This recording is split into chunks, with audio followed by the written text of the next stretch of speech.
Israeli Prime Minister Benjamin Netanyahu has pledged multiple strikes against Yemen's Houthi rebels after a missile fired by the Iran-backed group landed near its airport, the country's main international airport. Claiming responsibility for the attack, Houthis said they acted in solidarity with Palestinians in Gaza. Israel's security cabinet has reportedly approved a plan to capture all of the Gaza Strip and remain there for an unspecified amount of time. The plan was approved today and is part of Israel's efforts to increase pressure on Hamas to free hostages, negotiate a ceasefire on Israel's terms, and it comes a week before US President Donald Trump's big Middle East visit. What is happening to the big plan of ending this war? Are we farthest away from the ceasefire? With Houthis coming in, what is the future for the Middle East is our big story right now. And as always, the big questions on your screens, viewers. Let's take them out. Israel's fresh warning, escalate. Will it escalate tensions? The truce talks are off the table amidst renewed offensive. We ask that question. Iran threatens US bases. Are nuclear talks now stalled? And tensions are escalating ahead of that big visit by Donald Trump. Joining me to talk more on this is Dr. Kinraj. In fact, Dr. Vailavad and Dr. Brahmachelani. In fact, Dr. Kinraj, let me start with you. The latest escalation that one is seeing, the tensions one is seeing, gives a sense that we are probably looking at a scenario where instead of ending the war, we're probably looking at another escalation in a very deeply troubling scenario. Yes, indeed, it is a troubling scenario. But as far as Benjamin Netanyahu is concerned, he's fighting this war for three reasons: his domestic political survival, his refusal to negotiate anything diplomatic and political about the post-Hamas scenario for the Palestinian issue, and third, just to make a very belligerent, aggressive regional hegemony for the state of Israel.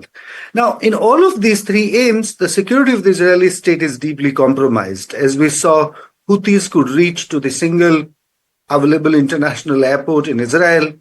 And the whole country is in actually domestic infighting. The infighting in Israel is almost like a civil war. And the president and the ex-chief justice of Israel have openly said that we are officially in a civil war as far as domestic divisions are concerned.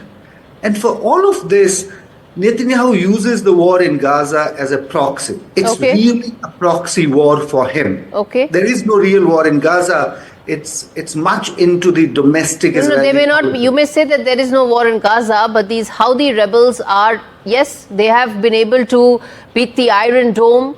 They've been successful in ensuring that they land and a strike in Israel. But that indicates another round of escalation, doesn't it, Dr. Jalani? Yes, especially because the Israeli Prime Minister says that Iran is behind the latest rocket attack on the Ben Gurion International Airport. So in a way, he's implying that Israel will impose costs on Iran. That signifies potential escalation. But look at the larger picture. First, you have Israel that's still engaged in wars against Hamas in Gaza, against Hezbollah in southern Lebanon, and now against the Houthis. Then you have the US under President Trump. He came to office promising to He will end this in one day. No, he said he will end the war in Ukraine, and he will also calm the Middle East. But he has done the opposite. He has been bombing Yemen for the last 50 days now.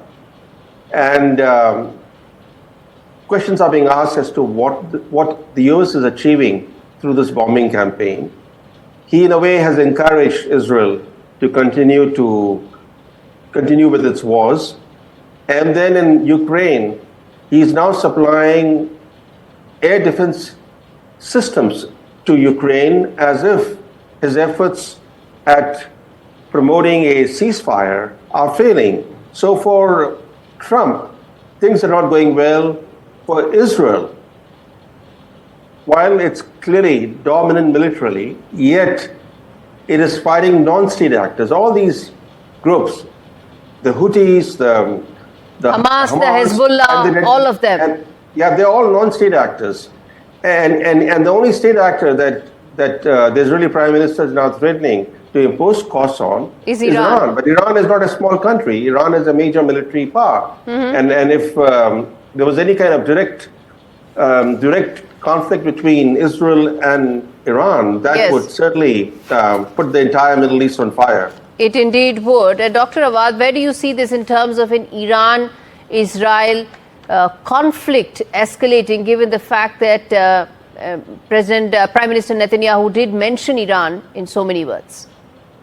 Well, I think to give the benefit of doubt to President Trump that he does not want to have a war, when the Prime Minister Netanyahu went last visit to the US, to the White House, he came out disappointed because he failed to make the American administration take on his terms and agree on a regional war or expanding it into Iran. So Iran has been on the main target for Israel. In fact, if you what Dr. Brahma have missed is Syria, that has been getting the brunt of the Israeli bombing throughout the night and the day for no reason now. You have already removed Hezbollah, you removed Iran, you removed Assad, but then also the same group which you have supported since 2013, now they're saying these are terrorist group and we have to keep bombing them. So I think what is the survival of Netanyahu is the more he continue in power, and the more he has to continue war in the region. And I think the Houthis have given him the message that they are independent with Iran. No doubt that Iran have supported the Houthi, but remember, Guri, that the Houthis have been Ansarullah. They have been fighting a war, coalition war, since 2015 when the United States led that war. And then they stopped over, the Saudis, the UAE pulled out, and again they have taken part in this war and saying that if you stop the war on Gaza, we will halt our operation against Israel. Okay, Dr. Kinraj, this comes ahead of President Trump's important visit to the Middle East. All eyes will be whether he's able to convert some of these challenges into possible opportunities for a ceasefire. Does that look likely? No, it doesn't. I don't think he hopes for any ceasefire. But what is going to be interesting in Israel? Israel doesn't want his trip to Saudi Arabia go hassle-free. Remember, for last 2 years, Saudi Arabia promised it would normalize relations with Israel. But Israel went on a belligerence, meaning Israel refused to have any kind of a post-war conversation about Hamas or Gaza.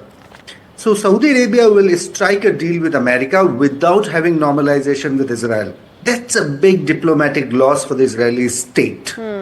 Second, in the last 2 weeks, Netanyahu has made it very clear that he's not happy with Trump administration when it comes to Trump's policy towards Erdogan in Turkey and Iran.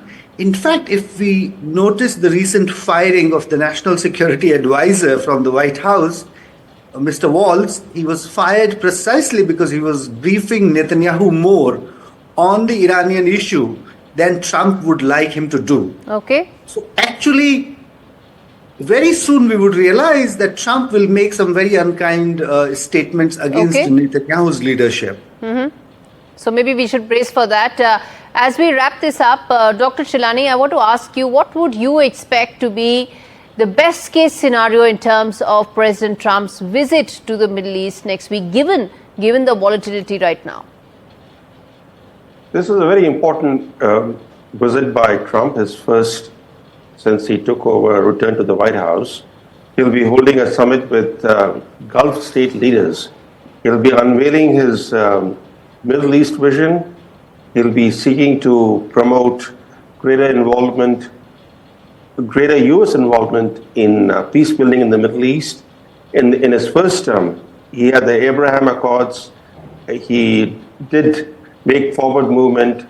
In his second term, he wants to end the volatility in the Middle East, make it more stable. Now, of course, that's a huge task, given the fact that the Middle East is a very complex place. But still, I think this visit of President Trump is important because of the key leaders that he will be meeting on this trip and the plans that he has. Of course, some of the plans that he earlier unveiled, he no longer is actually embracing. For example, he earlier proposed the U.S. taking over Gaza. He has no longer spoken about U.S. takeover of Gaza, But instead, what he did, the vision that he outlined earlier, Yes. has encouraged Israel to now seek to occupy the entire Gaza. So even though Trump has abandoned his Gaza takeover plan, Yes. Israel has taken off where Trump has left. But I think Trump certainly means the business. He certainly wants to pacify or at least stabilize the Middle East. And I think we'll have to wait and see as to what he achieves next week when he embarks on his first second-term visit overseas. As we wrap this up, well, all eyes on the visit. What one can say is that expectations have really tempered in terms of what can be really achieved out of President Trump's first visit to the Middle East. Thank you so much, gentlemen.